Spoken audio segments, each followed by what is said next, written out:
नर नारियों को सबको यह अवसर मिला।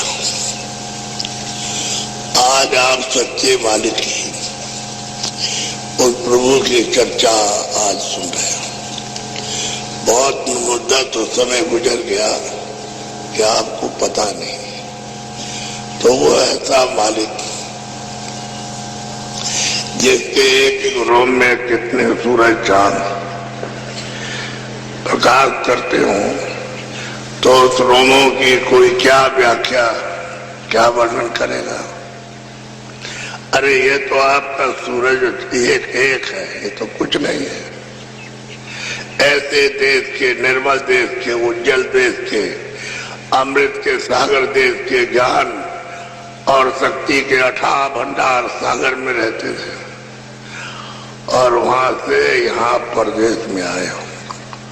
ये पराया देश है, अपना देश नहीं है।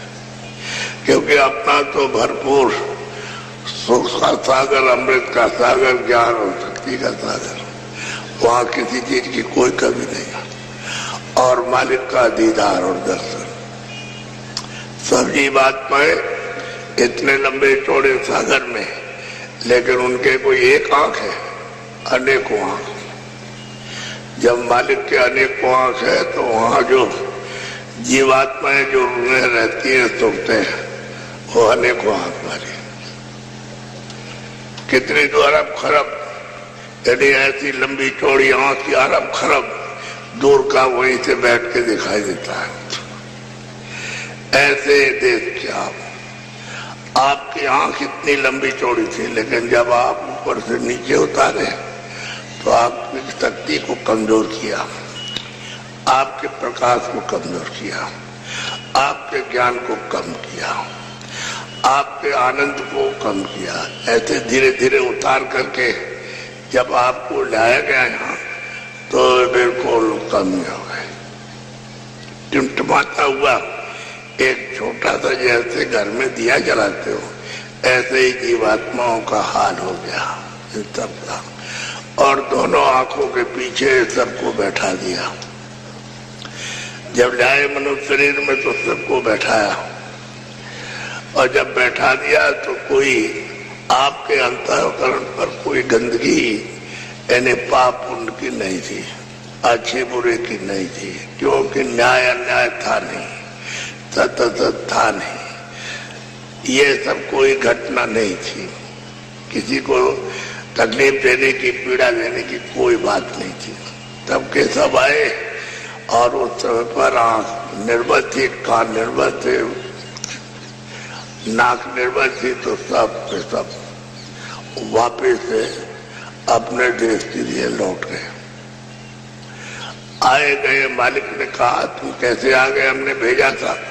कि मालिक वहां कोई रोक टोक तो थी नहीं, आपने भेजा था तो हम नाम से उतर के गए, और आपने कहा था नाम मत छोड़ना। तो मैं मतलब यह है कि आपने कहा फिर अपने देश में आ जाओगे, तो वहां नाम तो छोड़ा नहीं, और गए तो मैं आपके दर्शन के लिए आ गया। कहा सब बहुत किया, अच्छा किया, आ गए। अब वो आए और जाए, वहां आए जाए, तो ये तो मतलब ये है कि जो देश है ये काल का देश है। ये अपना देश तो नहीं, अपना देश तो दयाल का देश है, रहमान का। वहां दया दया है, दूसरा और कुछ रहम ही रहम है।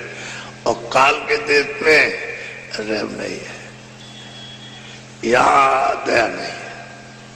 तो आप काल के देश में आए, तो काल कब से आया? पहले तो सभी दयालु थे।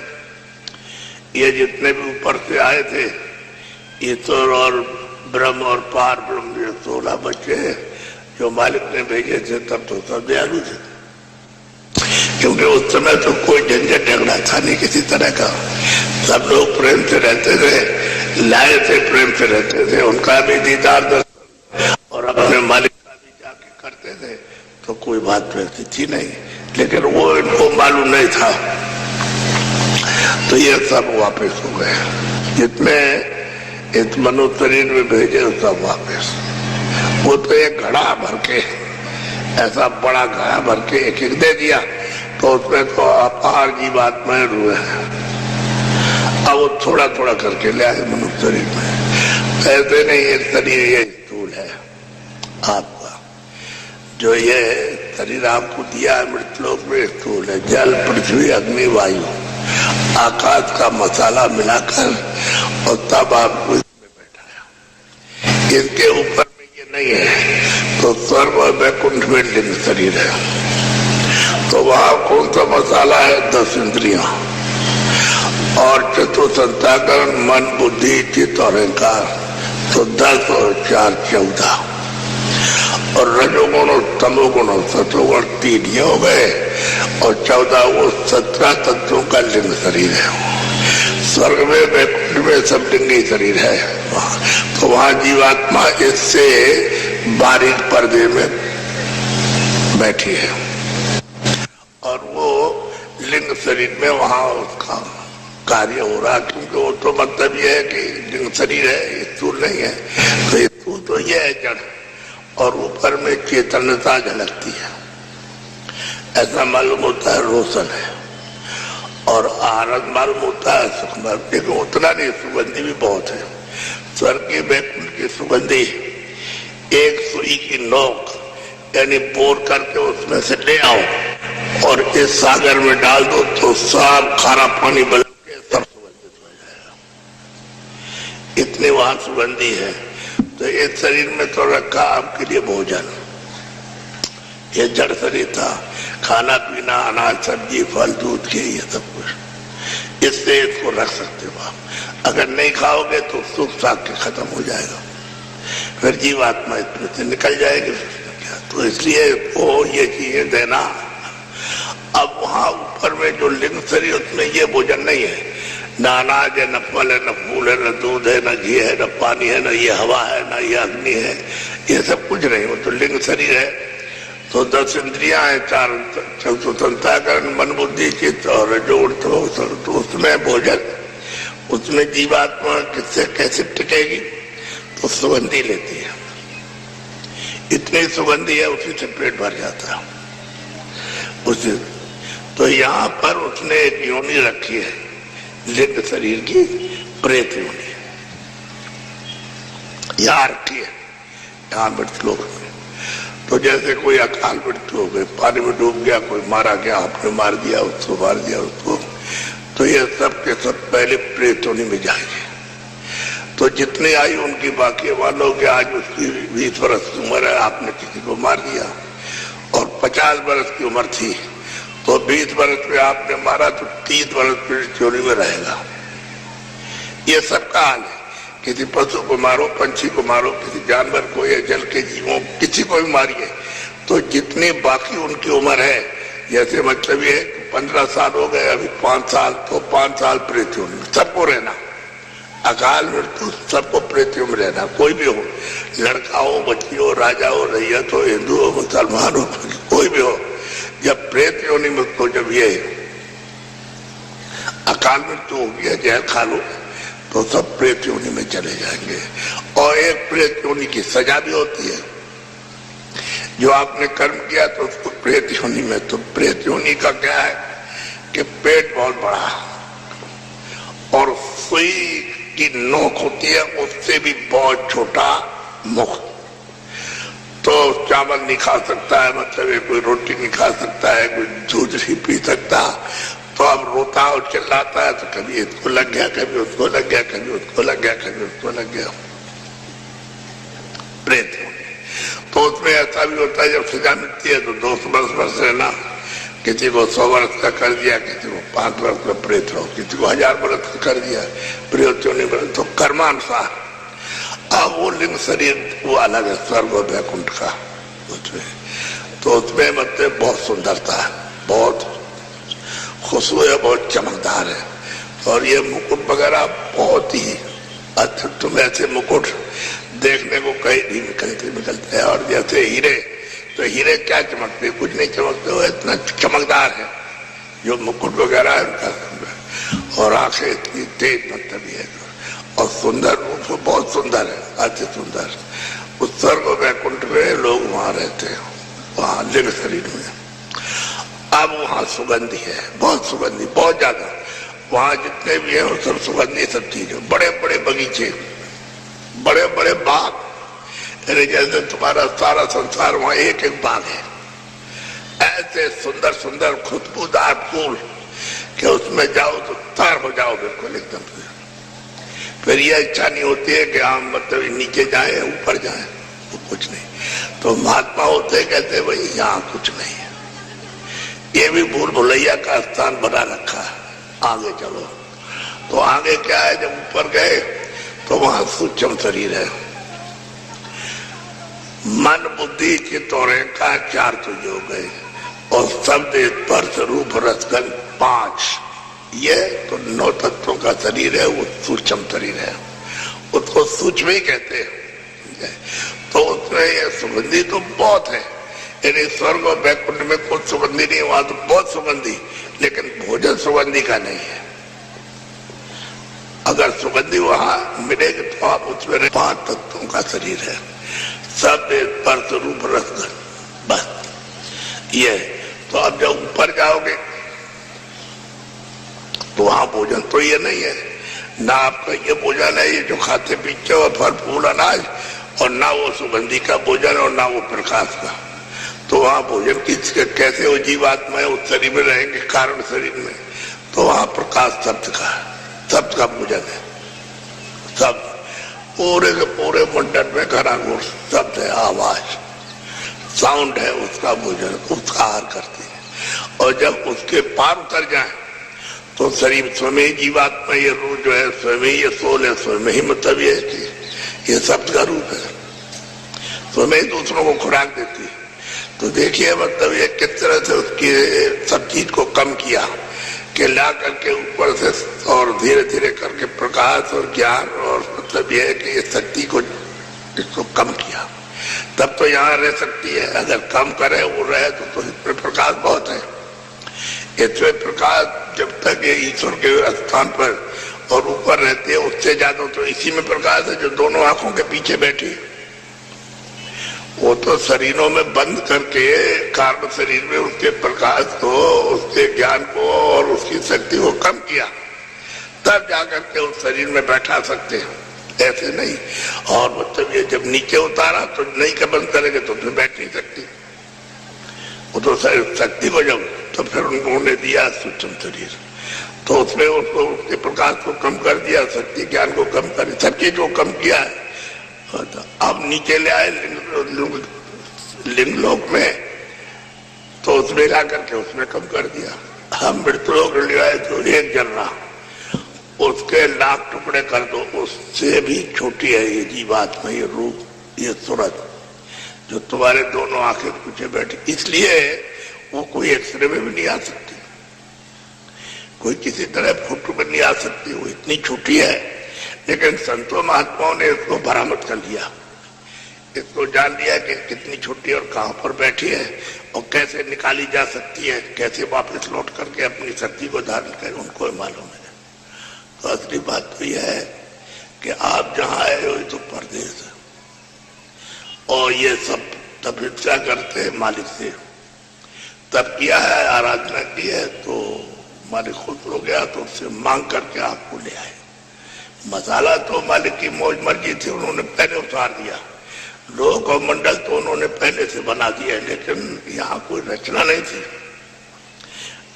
खाली खाका बना हुआ था, खड़ा खाका, खाली अंधेरा था, धुंधुकार, इसमें कुछ नहीं था, कोई प्रकाश नहीं था, बिल्कुल जैसे कमरा बना दो और उसमें कोई लाइट या कोई मतलब तो अंधेरा रहेगा, जिनको भी अंधेरा रात को भी अंधेरा। तो धुंधुकार था, धुंधुकार का मतलब है बिल्कुल बचा हुआ अंधेरा, और न कोई सूरज था, न कोई चांद, न कोई तारे थे। यह तो सब बना के खाका था। बाद में उन्होंने 16 बच्चों को भेजा, तो उन्होंने भेज दिया, तो उन्होंने उनकी तपस्या की अपने अपने स्थान पर कि भाई हमने लोग, बहुत से लोग बना दिए, मंडल बना दिए, अनंत ब्रह्मांड बनाए, तुम जाओ देखो जा करके। तो इनको सबको मालूम हो गया कि हमको देश निकाला कर देंगे। बच्चे वहां तो सबको बोध है, वहां तो सच्ची इच्छा कहा कि मालिक की क्या इच्छा हो रही है, मालिक क्या चाहता है, तो वहां तो है कि बनाए इसीलिए कि कोई नया विस्तार करना चाहते हैं, तब ऐसा। तो इनको भेज दिया नीचे। अब उन्होंने भेजा तो मतलब ये, लेकिन वापस जाने के लिए कोई आधार नहीं रखा, नीचे उतार दिया। आप ऊपर नहीं जा सकते, बिल्कुल एकदम से अलग कर दिया। उस देश में जा ही नहीं सकते, तो ईश्वर भी नहीं जा सकता, ब्रह्म भी नहीं जा सकते, और पार्वती भी नहीं जा सकते। मतलब 16 के 16 में से आपके लिए जब उन्होंने दान में दिया तो आपको सुविधा रखी कि तुम हम उतारते हैं तो नाम को मत छोड़ना, वहां नीचे जब जाना तो नाम पकड़े रहना। नाम नहीं छोड़ोगे तो हमारे पास वापस आ जाओगे अपने देश में। नाम छोड़ दिया तो हमने दान में दे दिया, हमने खैरात में दिया उसकी सेवा के एवज में, तो दे दिया है, तुम जाओ। और अब तो हम दे चुके तुमको, तो हमने उसके लिए रास्ता रखा है। ऐसा नहीं है, तो उनको समझा दिया कि भाई इनको तकलीफ मत देना, आराम से रखना। तो तब तो कोई तकलीफ नहीं थी, जब ले आए थे तो बहुत समय थे, कितने जो तकलीफ नहीं थी, सब वापस आते थे, जाते थे, आते थे, जाते थे। समय पूरा हुआ, सब वापस चले गए अपने देश में, अपने घर। क्योंकि वो तो मतलब ये अथाह सागर है, ये तो अथाह सागर, ये तो बहुत सागर है। बहुत सागर उसको कहते हैं जलना मरना, जलना मरना, जलना मरना, बस ये है। यहाँ तो ये बहुत सागर है। वो आपका देश मतलब ये कि वो तो इससे परे, वो तो अखंड सागर है, अथाई अचल है, कभी चलता फिरता नहीं आता है। तो आपने उस देश को छोड़ा, यहाँ आ गए। अब आपको ये पता चला कि हाँ कोई देश है हमारा, रास्ता तो उनसे मिलेगा जो जानते रास्ता। तो पहले तो सब जानते थे, जितने जीवात्माएं मनुष्य शरीर में आए थे सब रास्ता जानते थे, सबकी आंख खुली थी, सबके कान खुले थे, और सबके नाक, कोई रास्ता बताने जो तो खुले था। तब आए थे आंख खुल के, आप आंख खुली आए और कान खुले आए और नाक खुले आए। और जब यहाँ बैठे तो कोई आपके ऊपर गंदगी नहीं थी, तो आपको सब दिखाई देता। जलम में गर्म में आंख खुली थी तो सब आप देखते थे माँ के घर में, और वहां सब सुनते थे, सब आवाज सब सुनते थे, देववाणी सब सुनते थे, उसकी आकाशवाणी सब सुनते थे सब। और जब बाहर आए तब तो फिर कोई बात ही नहीं, सज्जुग जोगी सब विज्ञानी सबके सब। अरे उस आवाज को पकड़ के चढ़ गए, आंख खुली से देखते जा रहे हो तो पकड़ के चढ़ते जा रहे हो, और सुगंधी लेते जाते हो। सुगंधी तो ऊपर में बहुत है, लेकिन सबका अलग अलग शरीर में भोजन है। तो मतलब चढ़ के लौट गया। अब समय पूरा हुआ, सब लौट गए। सब जितने भी आए थे मनुष्य में, कोई बच्चा बच्ची यहाँ बचा नहीं, सब गए। तो फिर और खेप लाए तो भंडार दिया था एक घड़े में, एक घड़े में अथाह भंडार था जीवात्माओं का, रूहों का, तो उसको दान में दिया, सबको दिया एक एक घड़ा। अब उन्होंने कहा कि अच्छा हम दूसरी खेप लाते हैं, तो मनुष्य शरीर में फिर लाए, उसी तरह से घड़ा बनाया जैसा उन्होंने बताया था कल। तो ले आया। तो ये मतलब ये है कि फिर यहाँ तो तब भी उनकी आंख खुली थी, कान खुले थे, नाक खुले थे, रास्ता तो गर्मी में दिखाई देता था और सुनाई देता था। जैसे बाहर आए तो सज्जुग जोगी सब विज्ञानी साहब के साथ। उस समय तो किसी गुरु की जरूरत नहीं थी, उस समय तो आप मतलब ये स्वयं ही सबके सब गुरु थे, और सबके सब वही जाते थे, एक ही गुरु वो था, वो जो मालिक है वो सबका गुरु था, वो सबका बैठा था। उसी को अनामी कहते हैं, उसी को अपार कहते हैं। अनाम कहते हैं कि इसका कोई नाम ना हो, अपार कहते हैं जिसका कोई धाम ना हो। और धाम भी है लेकिन आप कह नहीं सकते हो, रूप भी है तो आप कह नहीं सकते हो, इसलिए वो अनाम। पहले विचार भी अनाम है, और संतो महात्मा जो आए फकीर आए उन्होंने भी कहा वो अनाम है। अब उसका किसी नाम से भी आप जो भी प्यार करो, नाम से कबूल कर लो कि हम इसी नाम से काम करेंगे, तो आपके पास पहुंचाने का किसी नाम से भी काम कर दे, मतलब क्या। तो इसलिए आपको अब भनक पड़ी है कि हमारा देश कहीं और है, यहाँ फंस गए आकर के। तो यहाँ फंस गए, जब तमाम चले गए, अरे इतनी जीवात्माएं मनुष्य शरीर में आके वापस लौट गई अपने देश में, अपने मतलब ये वतन में, एक कागजों पर उसकी गिनती नहीं है। तब इनको ये चिंता हुई कि भाई ये तो हम मांग के गए थे, मालिक ने हमको खुशी में दे दिया था, और कहा कि इनको तकलीफ मत देना, तो मैंने तो कोई तकलीफ दी नहीं इनको, और ये वापस जा रहे तो अब तो आ नहीं रहे उनमें से कोई, तो चले गए। जब तक समय रहा तब तक तो पूरा किया है, और समय पूरा हुआ तो चले गए, अब लौट के नहीं आए। तो इतनी जब निकल गएंगे सब, तो ये सब चले जाएंगे तो हम राजनीति करेंगे। सबसे बड़ी फिक्र ये और ये चिंता हुई। तब इन्होंने ये सोचा कि अब ऐसा किया जाए कि इनको